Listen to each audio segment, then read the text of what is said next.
इस मूवी का नाम है इंडिपेंडेंस डे 1996। तो कहानी शुरू चांद को दिखाते हुए होती है। वहाँ पर हम एक पत्थर को देखते हैं जो उन लोगों ने लगाया था जो चांद पर सबसे पहले आए थे। उस पत्थर पर ये लिखा था कि हम पहले इंसान हैं जिन्होंने चांद पर पहला कदम रखा। तभी हम उस पत्थर पर एक साया देखते हैं जो एक बहुत बड़े एलियन शिप का था। वो तेजी से जमीन की तरफ बढ़ रहा था। इसके बाद जमीन पर हमें एक हेड ऑफिस दिखाया जाता है जो आसमान से आने वाले दूसरे सिग्नल्स के बारे में खोज करते हैं। उन्हें बहुत ही बड़ा सिग्नल मिल रहा था। वहाँ पर जो लड़का था वो जल्दी से अपने सीनियर को कॉल करता है। उन सबको ऐसा लग रहा था कि ये सिग्नल्स किसी शिप के हैं जो दूसरे शहर ने भेजा होगा, पर रडार में इन्हें कोई शिप नजर नहीं आता। जल्दी पता चल गया था कि ये सिग्नल्स कहीं और से नहीं बल्कि आसमान पर चांद से आ रही हैं। अब ये जल्दी से आर्मी वालों को भी इस बात की खबर देते हैं। वो उन्हें बताते हैं कि जो भी चीज है बहुत बड़ी है, इसका साइज चांद के चौथाई हिस्से जितना है। आर्मी वाले कहते हैं क्या पता ये कोई नॉर्मल सा स्पेसशिप हो। वो कहते हैं नहीं, ये स्पेसशिप बार बार रुक रही है। अब ये बात सुनकर सबके सब डर गए थे। व्हाइट हाउस में प्रेसिडेंट भी इस बात से बहुत परेशान थे। उन्हें भी समझ नहीं आ रहा था कि आखिर ये चीज हो क्या सकती है। आर्मी वाले प्रेसिडेंट को बताते हैं ये चीज एक जगह पर रुक गई है और अलग अलग 36 टुकड़ों में फैलती जा रही है। हो सकता है कि ये 25 मिनट के अंदर हमारी जमीन पर भी आ जाए।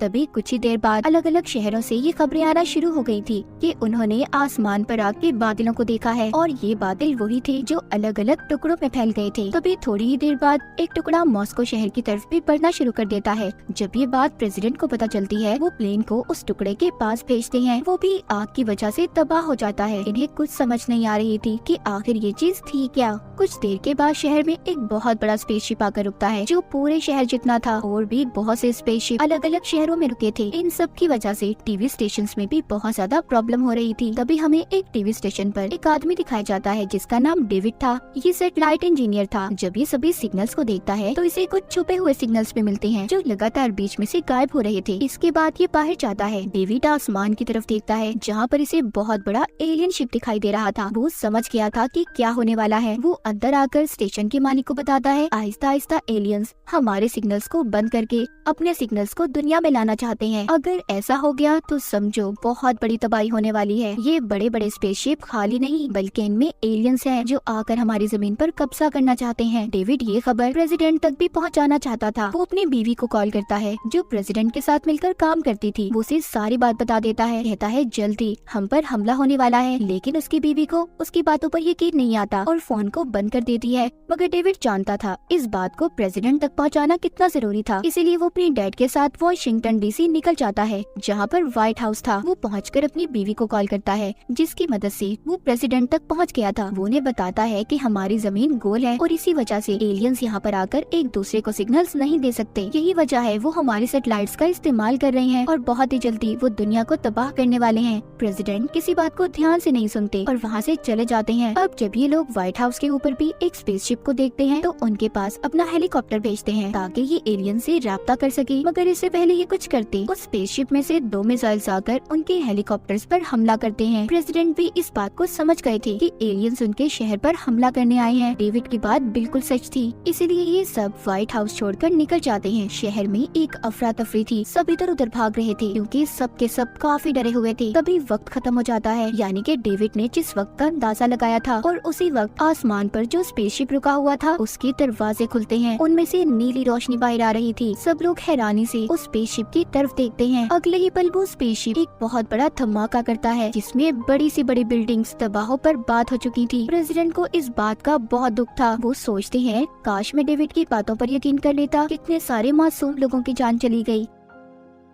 दूसरी तरफ हमें एयरफोर्स दिखाई जाती है जो अब उन एलियन से बदला लेना चाहती थी, इसीलिए वो अपने फाइटर प्लेन्स को स्पेसशिप के पास भेजते हैं। इनमें एक पायलट स्टीवन भी था। जब ये सभी उस शिप पर हमला करते हैं इनके मिसाइल्स वहाँ पर जाने से पहले ही तबाह हो गई थी क्योंकि उस स्पेसशिप के बाहर एक सेफ्टी कवर हिफाजती दीवार थी जिससे कोई भी उन्हें नुकसान नहीं पहुँचा सकता था। तभी उस स्पेसशिप में से छोटे शिप बाहर आते हैं जो उन फाइटर प्लेन्स पर हमला कर रहे थे। इनके हमले में सभी प्लेन्स तबाह हो जाते हैं। बचा था तो सिर्फ स्टीवन का प्लेन। इससे पहले स्पेसशिप उसे भी तबाह करता, स्टीवन अपने प्लेन का पैराशूट खोल देता है जिसमें वो एलियन का शिप फंसकर नीचे गिर गया था। स्टीवन जब पास जाकर देखता है तो उसमें एक एलियन था जो काफी जख्मी था। स्टीवन उसे मुक्का मारकर बेहोश कर देता है। उधर दूसरी तरफ हमें प्रेसिडेंट को दिखाया जाता है जो बहुत परेशान थे क्योंकि अब एलियंस ने उनकी एयरफोर्स पर भी हमला कर दिया था। इसीलिए के लोग ये कहते हैं कि उन एलियंस पर हमें एक बहुत बड़ा हमला करना चाहिए, मगर प्रेसिडेंट ऐसा नहीं चाहते थे। वहाँ पर डेविड भी था जो कहता है हम ऐसे ही एलियंस पर हमला नहीं कर सकते, ऐसे तो हम अपना शहर खुद ही तबाह कर देंगे। इस बात पर मिनिस्टर को गुस्सा आता है, वो डेविड को जाने का कहते हैं। तभी यहाँ पर डेविड की डैड भी आ गई थी। वो सबको गुस्से से कहते हैं कि तुम्हें पहले ही इन सब के बारे में बताया गया था, तो तुमने लोगों को बचाने का इंतजाम क्यों नहीं किया? तुम जानते थे कि एलियंस का वजूद दुनिया में मौजूद है, तुमने इस बात को कैसे मजाक में लिया? और बहुत सालों पहले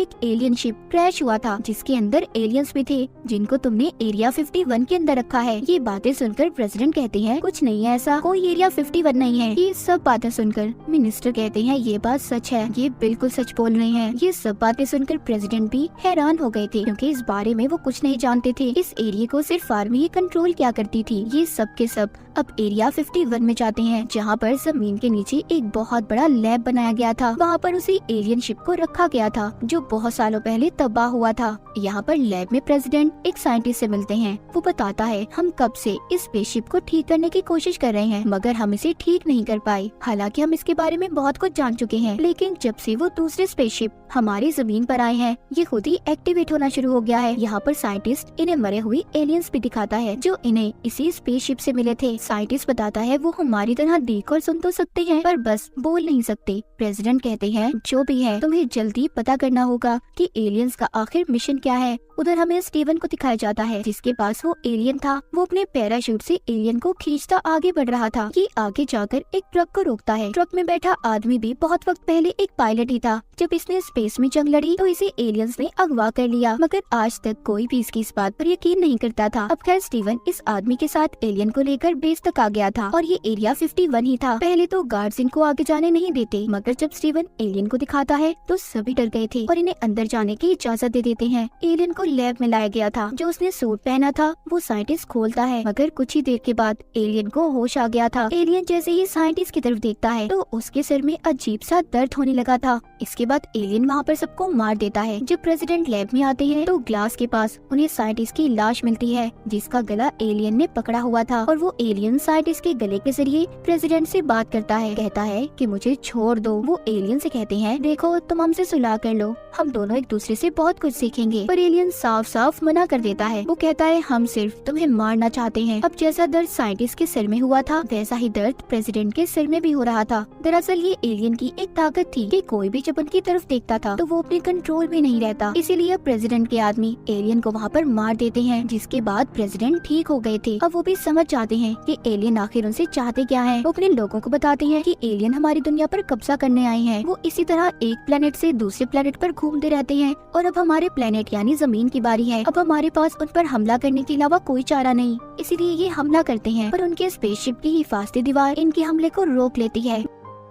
दूसरी तरफ स्टीवन अपने प्लेन को लेकर शहर की तरफ जाता है ताकि वो वहाँ पर जाकर लोगों को बचा सके। वो अपनी बीवी और बाकी सब जख्मी लोगों को बचा लेता है जिनमें प्रेसिडेंट की बीवी भी थी, मगर वो बच नहीं पाती, उसकी मौत हो गई थी। प्रेसिडेंट को इस बात का बहुत दुख होता है, वो पूरी तरह से टूट चुके थे। उधर डेविड भी शराब के नशे में बहुत गुस्से में था। उसे गुस्सा आ रहा था कि वो लोगों को बचाने के लिए कुछ नहीं कर पा रहा। यहाँ पर डेविड के डैड आते हैं और कहते हैं ये क्या कर रहे हो, ऐसे तो तुम बीमार हो जाओगे, तुम्हें सर्दी लग जाएगी। तभी ये बात सुनकर डेविड के दिमाग में आइडिया आता है। वो जल्दी से उसी लैब में जाता है जहाँ पर स्पेसशिप को रखा हुआ था। वो उस पर एक कैन रखकर ऑफिसर को कहता है कि इस पर गोली चलाओ। वो गोली चलाते हैं तो साथ ही उस स्पेसशिप के इर्द गिर्द एक हिफाजती दीवार बन गई थी। इसके बाद डेविड कंप्यूटर पर कुछ करता है और कहता है फिर से गोली चलाओ। इस बार गोली कैन को लगती है। सब बहुत खुश थे कि हिफाजती दीवार खत्म हो गई। वो डेविड से पूछते हैं कि तुमने इस हिफाजती दीवार को कैसे खत्म किया। वो कहता है कि मैंने उस स्पेसशिप के अंदर एक वायरस को इंस्टॉल किया जिससे उसकी ढाल कमजोर हो गई। डेविड कहता है हम उनकी स्पेसशिप में भी ऐसा ही करेंगे, वायरस को डाल देंगे जिससे उनकी हर स्पेसशिप की हिफाजती दीवार कमजोर हो जाएगी और यहाँ पर हम आसानी से उन पर हमला कर पाएंगे। सब पूछते हैं कि हम उनकी स्पेसशिप तक आखिर पहुँचेंगे कैसे। डेविड कहता है इसी स्पेसशिप से हम उनके बड़े स्पेसशिप में दाखिल होंगे और वहाँ पर जाकर इस वायरस को इंस्टॉल कर देंगे जो 1 मिनट के बाद काम करेगा और तभी हम 1 मिनट के अंदर अंदर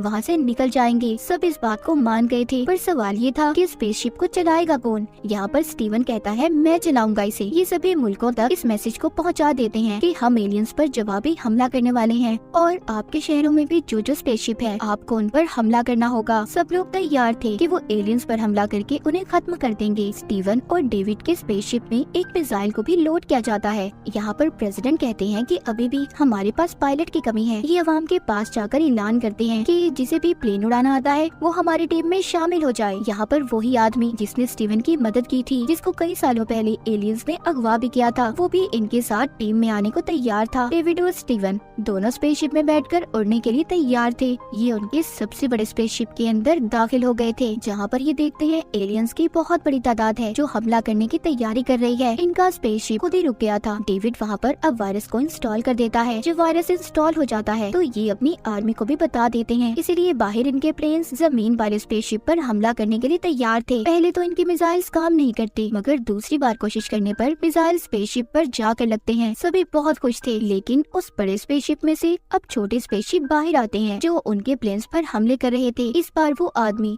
जो स्टीवन को मिला था वो अपने प्लेन को उस बड़े स्पेसशिप के साथ टकरा देता है, जिससे बहुत बड़ा धमाका हुआ था। उधर स्टीवन और डेविड एलियन के मदरशिप पर थे, उनका शिप भी वहीं पर फंस गया था। ये दोनों अब ये फैसला करते हैं कि ये मिसाइल को यहीं पर लोड कर देंगे, चाहे इनकी जान ही क्यों न चली जाए। पर एलियंस को ये अब जिंदा नहीं छोड़ेंगे। जैसे ही मिसाइल कंट्रोल पैनल से टकराता है, इनका स्पेसशिप भी खुद ही छूट गया था। इनके पास इस मदरशिप से निकलने के लिए 30 सेकंड थे। उसका दरवाजा भी बंद होने वाला था। ये अपनी कोशिश करके उससे बाहर आ जाते हैं। जैसे ही ये बाहर निकलते हैं, उन एलियन के शिप में बहुत बड़ा धमाका होता है। जमीन पर भी जितने स्पेसशिप थे सभी को इंसानों ने खत्म कर दिया था। इसी तरह से एलियंस की हार और इंसानों की जीत हुई थी। इंसान ने अपनी जमीन को एलियन से बचा लिया था और इसी के साथ ही कहानी यहीं पर खत्म हो जाती है।